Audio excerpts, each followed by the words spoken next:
Михаил Порядин поздравил ценные кадры Коми с победой в ежегодном конкурсе профмастерства. Он проводился среди государственных и муниципальных служащих. Всего за 4 года, что проводится конкурс, участие в нем приняли более 150 чиновников республики. И с каждым годом число претендентов растет.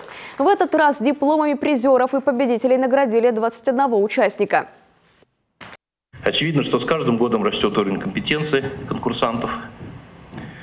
В состав конкурсной комиссии входят опытные эксперты, практики. И даже им очень тяжело бывает выбрать лучших, потому что все участники достойны, каждый устремлен к победе. Конкурсанты этого года действительно показали достойные результаты, которые подтверждают, что именно они являются перспективными сотрудниками, лучшими специалистами, наставниками, руководителями структурных подразделений на государственные и муниципальные службы. Наиболее активно рекомендуют своих служащих Минфин-Коми, Министерство труда, занятости и социальной защиты, Минобраз и Министерство энергетики, жилищно-коммунального хозяйства и тарифов Коми, а также администрации Сыктывкара, Ухты, Усть-Вымского и Усть-Коломского районов.